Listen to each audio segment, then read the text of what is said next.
What's up, everybody? Welcome back to another episode of FSi DFS Fantasy Baseball Picks. I'm your host, my Brewer 31. Hope you had a great weekend. We have a 7-game slate today on Monday, starting at 6:40. So make sure you pay attention to that and you have your lineups in. It's not 7:05. You will be late, and both sites actually line up today, so it's great. First game we have is Kansas City Royals going to Miami. We have Carlos Hernandez opening. He's just got shelled recently. Then we have Mike Mayers coming in after. He's not been bad, and I think he's like 6,600. Not a bad price point. I think in the low range that he's potentially could be in play here against the Marlins, who doesn't have too many left-handed hitters in their lineup. And it's also a pitcher's ballpark. Braxton Garrett on the other side, I think, lined up really, really well also. It's not a great pitching slate, and I think he might be like one of the top guys here, just with this matchup with the Royals, who are just up there in strikeouts and down there in WRC plus. So definitely like some Garrett here. Bat wise, Kansas City would just be leverage. I think Garrett's going to be pretty popular. And Miami, they're in the cheap range, but just besides like Sanchez and Areza as one-offs, I don't really know if there's a ton of stackability here against Kansas City, especially being like righty here, long into the game with the opener and the long reliever. Next up, we have Detroit Tigers and Philadelphia Phillies. Joey Wentz and Aaron Nola. Phillies offense finally woke up yesterday. So Joey Wentz, I really don't like here. I'd definitely give me the righties on Philly here against him. Nola is like 10-2 here, and he's been terrible. If there is a good get right spot, this is it. But do I want to pay 10-2 to get like 15 points out of him or so? Up to 20, maybe. I don't know. I think he's going to be very high owned just because he's the only really name brand pitcher on the slate here, and it's against Detroit, and it should be a good matchup. But I would rather get some of the bats in. There are some phenomenal hitting situations today that we'll get to. So I think I'm going to pass on Nola. He's definitely playing cash. I do have him as the top highest rated pitcher just based on his potential. But I think I like Garrett so much more to start my lineups in both DK and on FanDuel.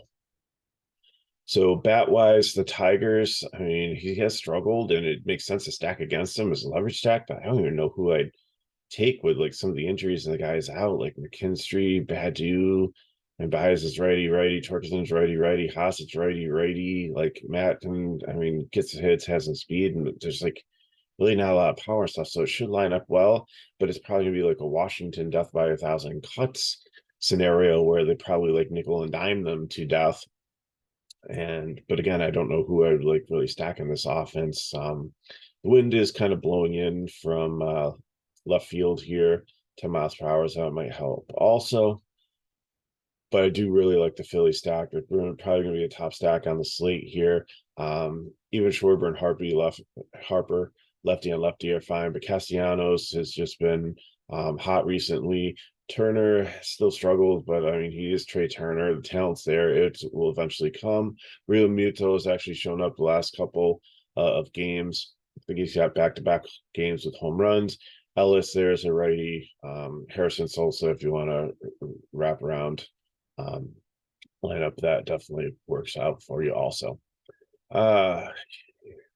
Athletics and Pirates, so battle of lower tier teams, although Pittsburgh has been like close to league average this year. Kind of surprising. Hot start, kind of like leveled off recently. Oakland has just been abysmal. But JP Sears is probably their best pitcher. And I think he's in play here in the medium range. So especially in GPPs, I don't think I would play him in cash unless you like have the perfect lineup and he's the only SP2 that fits for you. Oviedo on the other side, I really like here in the low range. He's got a great price point on him and should be able to get strikeouts against this Oakland team. Oakland's much better against left-handed pitching than right-handed pitching. I mean, they've come a long way through the season, but I really like Oviedo here. He early on in the season had some DK games in the 40s and 50s with strikeouts and just masterful performances against weaker teams, and hopefully that comes back today. So definitely really like Oviedo. Oakland bats here. I mean, if you want to take some of the lefties, that's fine, but they're way down on my even in the cheap stack range. They should probably maybe be over in the leverage stack column. And Pittsburgh, I think definitely I'll have some stacks here against Sears, even though I think he's a decent pitcher. McCutchen, Reynolds, Connor Joe's hit righty, Santana is back in lineup. Castro has been consistent. Hayes, you just have so many. Even their catchers probably like only 2K or 2.2. Hedges should be one of the cheapest catchers out there if you want to do a wraparound stack and punt catcher. So I think Pittsburgh sets up, and I definitely have like some Pittsburgh stacks today. Houston Astros and Toronto Blue Jays. You have two decent teams here. Maybe it's a preview of the ALCS. We'll have to see. Brandon Bliak is had some bright spots, but he's up against a very powerful Toronto lineup, and he tends to be a reverse splits pitcher as a righty, which kind of means he's pitches more like a left-hander than a right-hander, and he's against a almost completely right-handed Toronto Blue Jays lineup. So that does not bode well for him. Gives up some home runs, so that's why Blue Jays have a 5.5 total against him. Manoah on the other side has just really, it all started in the All-Star game last year. I don't know what happens. Like, guys go to the All-Star game and like get their swings messed up during the home run derby, but I've never seen a pitcher get so messed up in an All-Star game and just kind of completely like lose it. So Manoah is definitely a no interest to a fade guy today here against this Houston lineup, even though Altuve's still been dealing with like an oblique strain or something like that. Now the lineup, like Pena and Durbin, have been doing okay up in the top. Brantley's not back yet. He had a setback in his rehab, but Alvarez, Tucker have been decent. So I think I would like the Toronto side better, but I think the Houston side, and actually I'm going to flip them here. Because I was thinking, Manoah's the worst pitcher, but then remembering that Biak here, or Biak, is a reverse splits guy. Toronto should have much more power against them, but I think you can do a Houston stack. I'm actually considering doing a game stack here because they, the two teams, the players that I want really stack really well, because Toronto, besides Springer, doesn't really have an outfield, and Houston really doesn't have strong infield, especially at first base. So they pair really well on both sides. Next up, we have Milwaukee Brewers and Cincinnati Reds. There's a 10 total in this game. Great American Small Park. Wind 82 degrees, wind blowing out 5 miles per hour. So it should be great hitting conditions here. You have Julio Teheran, who's made 2 starts. He hasn't pitched since I think like 2000, 2001 before that. First game he came out, wasn't bad. 5 strikeouts, scored about 14 DK points. The next game he came out, went 6 innings. He had 0 strikeouts, and he still got 15 DK points. So, I mean, but he's given, has a huge high fly ball percentage here. Something's got to give here. Could he go up against this red line who sometimes really struggles and maybe get 4 or 5 strikeouts, get another 6 innings, get another quality start, and be fine? Yes, I think he's in play here. It's kind of priced up for more than I'd want to pay for him on this slate, but I think based on his first 2 starts, the potential's there. Andrew Abbott got called up because Hunter Green is experiencing some tightness someplace, and his start might get pushed back, might end up on the IL, and Abbott's not coming up for a spot start here. They want to actually try him in the rotation. This guy throws lightning. Now, he does give up some home runs, which is not good in the Great American Small Park, but he has also had a very high K rate. So how long is it going to go? I mean, he is stretched out. He is a starting pitcher in minors leagues, and he has done decent down there. So I think he at least gets 4 or 5. He's minimum price. And I have him as a YOLO play, but like even if SP2 in cash, if we got the right bats in your lineup, this could be a phenomenal play tonight. So really love Andrew Abbott here. Bat wise, and Milwaukee has struggled against left-handed pitching. So look at their lineup. Owen Miller's going to lead off. Brian Anderson. Okay, those guys are okay. Contreras, he's probably their best one here. Yelich has struggled all year. He's been hot and cold. I don't even know who Andrew Monastero is, slotted in the fifth spot here. Weimer has been solid recently. Brucheo used to hit lefties well, hasn't as much this year. Toro, like he was on fire when he first started out with Seattle, but then he just is kind of really evened out and just kind of been like an average major league player. And then Blaine Perkins, there's nobody here that really inspires awe against this young pitcher. So, I mean, I put him in the GPP category for Milwaukee. Maybe I'll probably take at least one stack just of the righties, just in case for some reason they go off. It's probably gonna be really cheap, so I could probably fill in the rest of the stack with like all the expensive bats that I want, or pay up for pitching. But like, who am I gonna pay up for? Like, congratulations, I just got Aaron Nola in my lineup. I mean, and that's really not something to celebrate today, I don't think. So on the red side of it, I mean, they really don't have a ton of lefties in, but Tehran could, when especially when it's with Atlanta, could be like reverse splitsy. So I'm okay playing anybody pretty much in the Cincinnati lineup against him. I think he'll be okay, but it does, the totals here and the wind and everything. And I mean, Milwaukee doesn't have the elite bullpen behind them that they used to, but it should be good enough that I don't think the Reds put up a ton here, but who knows? Decent hitting condition, so I'll definitely think they're my favorite cheap stack here. St. Louis Cardinals and Texas Rangers. Adam Wainwright against Martin Perez. Wainwright is just an older pitcher, kind of like Brad Toronto Clone, kind of like Zach Greinke, that just goes out there. He's been on the St. Louis Cardinals since their inception, probably in 1912 or whenever they made it to their first World Series. No, I'm just kidding.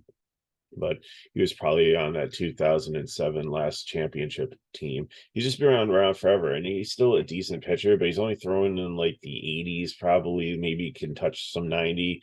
Like he throws junk at you. Doesn't really have a great fastball and stuff, gives up some runs. He's more of an inning eater here until they get to the bullpen. So, and Texas has just been white hot recently. They've put up football scores 2 games in a row against Seattle, which I don't know what happened to Seattle. Seattle's just been ice cold recently. And Texas has really heated up with the bats. So, I mean, they only have a 4.94 total. That might not be high enough here.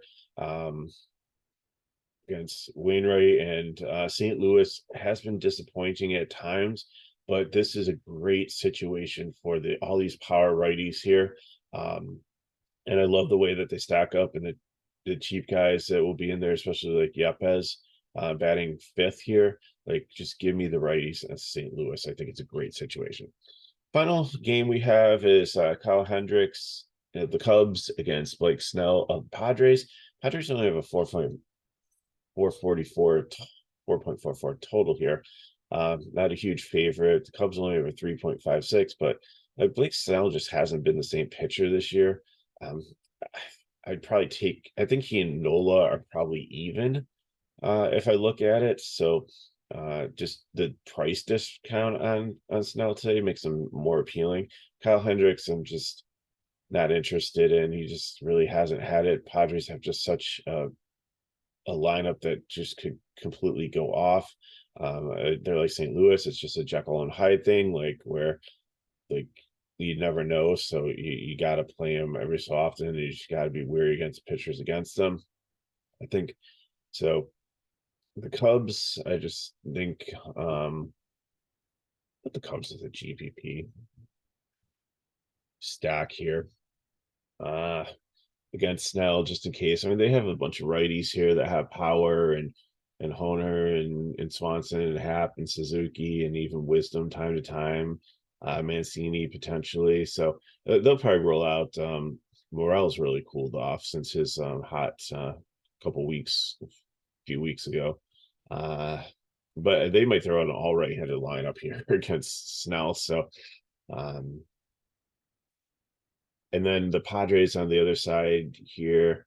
I mean, you can play all of them, but I think with Toronto and Houston and Texas and Philly and St. Louis, there are probably the seventh favorite stack here, which, I mean, it could be a late night hammer. It could definitely be something. It's a small slate, so I'm not saying, if you're 20 max entering, I think it's perfectly fine, and probably a really good idea to have a Padre stack here against Hendricks and the Chicago bullpen. Um, but I don't think that they are a huge priority here, and I don't think there's anybody really that I like as a one-off at all either. So let's look at the builds and get you on your way for your Monday here. So first up, we have I'm taking Garrett from SP2. Probably go Oviedo.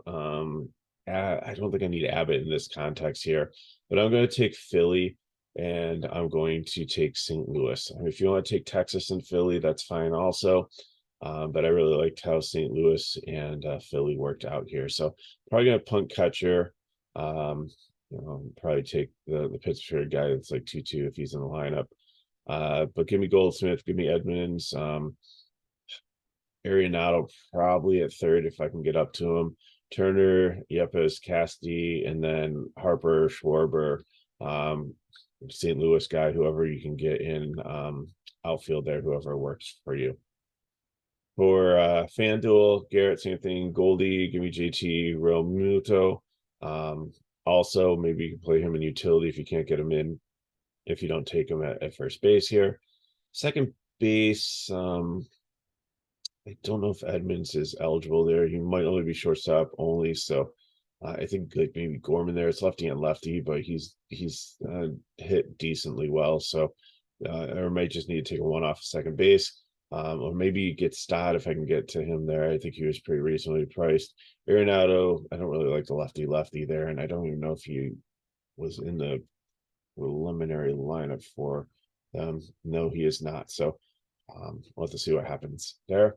Second base, so that's kind of up there. But Arenado, Turner, Castellanos, Yepes, and then Harper, Schwarber, Real Muto, however you want to fill up the lineup for that. So GPPs, a lot of ways you can go. My first build, I had Texas and Miami.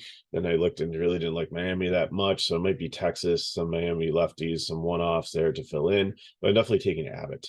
If I take Abbott and Oviedo, that opens up a lot. If you want to go Garrett again, if you want to take a shot on Snell, that's fine. Teheran, it might be like a little dicey there, but it's a GPP, so that's what we're going for.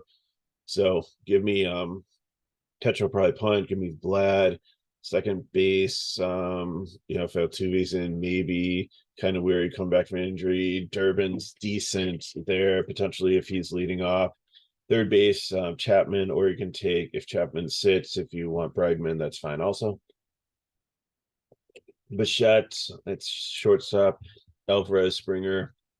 If you want to go Tucker there, or just take a one-off if nobody you really like works out for your final outfielder there.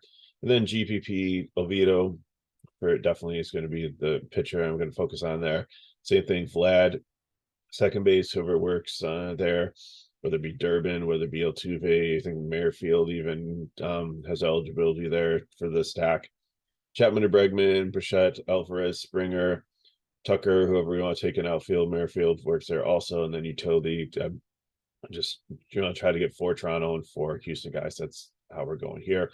Also, I said, you can also take Texas and fill in with a bunch of other bats. And GPP, I also like San Diego, maybe Milwaukee righties too, and just so many ways. Play Cincinnati, throw them in there as the cheap fill-ins potentially over Miami.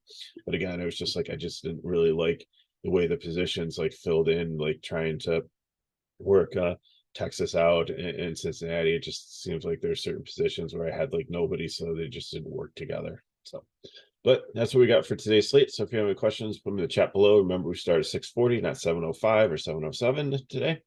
And you can hit me up at regular ruler 31 on Twitter. If you want more information on FSi DFS, you can go to the description of the video, and all the information on how to sign up for our packages is there for the website and to get into our Discord.